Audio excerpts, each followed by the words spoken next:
ನಮಸ್ಕಾರ ವೀಕ್ಷಕರೇ, ಡಿವಿಜಿ ವಾಯ್ಸ್ ಚಾನೆಲ್ಗೆ ಸ್ವಾಗತ. ಇವತ್ತಿನ ವಿಷಯ ಏನಪ್ಪಾ ಅಂದ್ರೆ ಆನ್ಲೈನ್ ಗೇಮಿಂಗ್ ವಿಷಯ ಹೇಳಲಿಕ್ಕೆ ತುಂಬಾ ಮನಸ್ಸಿಗೆ ಬೇಜಾರಾಗುತ್ತೆ, ಆದ್ರೂ ಹೇಳಲೇಬೇಕು. ಇವತ್ತಿನ ದಾವಣಗೆರೆಯಲ್ಲಿ ಒಂದು ಇನ್ಸಿಡೆನ್ಸ್ ನಡೆದಿದೆ. ಇಲ್ಲೇ ದಾವಣಗೆರೆ ಸರಸ್ವತಿ ಬಡಾವಣೆಯಲ್ಲಿ ಒಂದು ಹುಡುಗ ಆನ್ಲೈನ್ ಬೆಟ್ಟಿಂಗ್ ಗೇಮಿಂಗ್ಗೆ ಬಲಿಯಾಗಿ ಜೀವ ಕಳ್ಕೊಂಡಿದ್ದಾನೆ. ಯಾಕೆ ಈ ತರ ನಿರ್ಧಾರ ಮಾಡ್ಬೇಕು? ನಾನು ಅಲ್ಲಲ್ದೆ ಇಲ್ಲಲ್ದೆ ಬೇಡ, ಮೊದಲೇ ನಾವು ಅದಕ್ಕೆ ಕೈ ಹಾಕ್ತಂಗಿದ್ರೆ ಅದ್ರ ತುಂಬಾ ಒಳ್ಳೇದಲ್ಲ. ತಂದೆ ತಾಯಿ ಮೊಬೈಲ್ನ ಯಾಕೆ ಕೊಡ್ಸಿರ್ತಾರೆ? ನೀವು ಚೆನ್ನಾಗಿ ಓದ್ಲಿ, ಚೆನ್ನಾಗಿ ಬೆಳೀಲಿ ನಮ್ಮ ಮಕ್ಕಳು ಅಂತ ತಂದೆ ತಾಯಿಗೆ ಮೋಸ ಮಾಡಿ ಯಾಕೆ ಆನ್ಲೈನ್ ಬೆಟ್ಟಿಂಗ್ ಅನ್ನ ದೊಡ್ಡ ಭೂತದ ಬೆನ್ನತ್ತಿದ್ದೀರಿ? ಈಗಿನ ಯುವಕರು ಹೆಚ್ಚಾಗಿ ಬಲಿಯಾಗಿರೋದೇ ಆನ್ಲೈನ್ ಗೇಮಿಂಗ್. ಸಾಕಷ್ಟು ಸಾಲ ಮಾಡ್ಕೊಂತೀರಿ, ಕೊನೆಗೆ ಒಂದ್ ದಿವಸ ನಿಮ್ಮ ಜೀವನ ನೀವು ಕಳ್ಕೊಂತೀರಿ. ಎಲ್ಲ ಸೂಸೈಡ್ ಹೀಗೆ ಮಾಡಿದ್ರೆ ನಿಮ್ಮ ಭವಿಷ್ಯದ ಗತಿ ಏನು?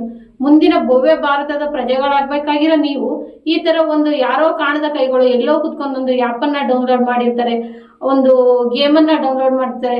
ಆ ಗೇಮಿನ ಹುಚ್ಚಿಗೆ ನಿಮ್ಮ ಭವಿಷ್ಯನ ಹಾಳು ಮಾಡ್ಕೊಂಡು ಸಾಕಷ್ಟು ನಿಮ್ಮ ಬದುಕನ್ನ ದಿಕ್ಕು ತಪ್ಪಿಸಿ ಓದು, ವಿದ್ಯಾಭ್ಯಾಸ, ಭವಿಷ್ಯವನ್ನು ಉಜ್ವಲವಾಗಿಸ್ಕೋಬೇಕಾಗಿರೋ ನೀವು ಹೇಗ್ ನೀವು ದಿಕ್ಕು ತಪ್ತೀರಿ? ಮನೆಯಲ್ಲಿ ತಂದೆ ತಾಯಿ ಇರ್ತಾರೆ, ಕಾಲೇಜಲ್ಲಿ ಲೆಕ್ಚರ್ಗಳು ಇರ್ತಾರೆ, ಸಮಾಜದಲ್ಲಿ ಒಳ್ಳೊಳ್ಳೆ ಗಣ್ಯ ಇರ್ತಾರೆ, ಸಾಕಷ್ಟು ಒಳ್ಳೊಳ್ಳೆ ಸಾಧನೆ ಮಾಡಿರ್ತಕ್ಕಂಥ ವ್ಯಕ್ತಿಗಳನ್ನ ಮೊಬೈಲ್ ಅಲ್ಲಿ, ಆನ್ಲೈನ್ ಅಲ್ಲಿ ಎಲ್ಲಾ ಬರುತ್ತೆ.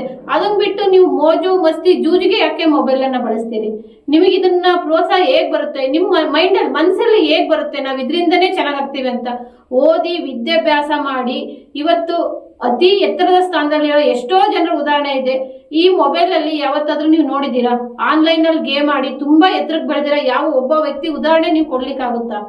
ಇದನ್ನ ನೀವು ತಿಳ್ಕೊಂಡು ಆದಷ್ಟು ಗೇಮ್ ಅನ್ನ ಆಡೋದ್ ಕಮ್ಮಿ ಮಾಡಿ, ಓದಿ ಚೆನ್ನಾಗಿರಿ. ಯಾವ್ದೋ ವಿಚಾರಕ್ಕೆ ನಿಮ್ಮ ಭವಿಷ್ಯ, ನಿಮ್ಮ ಜೀವನನ ಹಾಳು ಮಾಡ್ಕೊಂಡು ನಿಮ್ಮ ತಂದೆ ತಾಯಿಗೆ ನಾವು ಕೊಟ್ಟು ಬೀದಿ ತಂದು ಈ ತರ ಎಲ್ಲೋ ಮಣ್ಣಾಗಿ ಹೋಗೋಕಿನ ಒಂದು ಸಾಧನೆ ಮಾಡಿ ಮಣ್ಣಾಗಿ ಹೋಗ್ರಿ. ನಿಮ್ಮ ಸಾವಿಗೆ ಒಂದು ಅರ್ಥ ಇರಬೇಕು, ನಿಮ್ಮ ಸಾವಿಗೆ ಒಂದು ನ್ಯಾಯ ಇರಬೇಕು. ಒಬ್ಬ ದೇಶದ ಸೈನಿಕ ಸತ್ತ ಅಂದ್ರೆ ವೀರ ಯೋಧ, ವೀರ ಮರಣ ಅಂತಾರೆ. ಆದ್ರೆ ನಿಮ್ಮ ಸಾವಿಗೆ ಯಾರೂ ಕೂಡ ಮರಗಲ್ಲ. ಯಾಕಂದ್ರೆ ಬೇಕಂತಲೇ ಮಾಡ್ಕೊಂಡಿದ್ದಾನೆ, ಸತ್ರ ಸಾಯ್ತಾನೆ. ನೀವ್ ಏನೇ ಒಂದು ವಿಡಿಯೋ ಹಾಕ್ಬೋದು, ಮೊಬೈಲ್ ಅಲ್ಲಿ ಒಂದು ಆಡಿಯೋ ಹಾಕ್ಬೋದು, ನನಗೆ ಹಿಂಗ ಅನ್ಯಾಯ ಆಗಿದೆ ಅಂತ, ಅದರಿಂದ ಯಾರೂ ಮರಗಲ್ಲ. ಯಾಕಂದ್ರೆ ನೀವು ಇಟ್ಟಿರೋ ಹೆಜ್ಜೆನೆ ಮೊದಲನೇ ಹೆಜ್ಜೆನೆ ತಪ್ಪೆಜ್ಜೆ ಹಿಡ್ದೆ ಜೀವನದಲ್ಲಿ ಸನ್ಮಾರ್ಗದಲ್ಲಿ ನಡೀರಿ. ಒಳ್ಳೆ ಗುರುಗಳನ್ನ ಪಾಲಿಸಿ, ನೀವು ಒಳ್ಳೊಳ್ಳೆ ಬೆಳೆದಿರೋ ವ್ಯಕ್ತಿಗಳನ್ನ ಮೊಬೈಲ್ ಅಲ್ಲಿ ನೋಡಿ. ಮೊಬೈಲ್ ಒಳ್ಳೇದಕ್ಕೂ ಇದೆ, ಕೆಟ್ಟದಕ್ಕೆ ದಯವಿಟ್ಟು ಉಪಯೋಗಿಸ್ಕೊಬೇಡಿ. ಮೊಬೈಲ್ನ ಒಳ್ಳೇದಕ್ಕೂ ಉಪಯೋಗಿಸ್ರಿ, ಚೆನ್ನಾಗಿ ಓದ್ರಿ, ಚೆನ್ನಾಗಿ ಬೆಳೀರಿ. ಈ ಸುದ್ದಿವಾಹಿನಿ ಮುಖಾಂತರ ಹೇಳೋದೇನಂದ್ರೆ ನಿಮ್ಮ ಭವಿಷ್ಯವನ್ನ ಬೆಳೆಸೋದ್ರ ಕಡೆಗೆ, ಭವ್ಯ ಭಾರತದ ಪ್ರಜೆಗಳಾಗೋದ್ರ ಕಡೆಗೆ ನೀವು ಗಮನ ಕೊಡಿ ಅಂತಂದೇಳಿ ನಾನು ಹೇಳ್ತೀನಿ. ಇತ್ತೀಚೆಗೆ ನಾನೊಂದು ಶಾಲೆಗೆ ಹೋಗಿದ್ದೆ.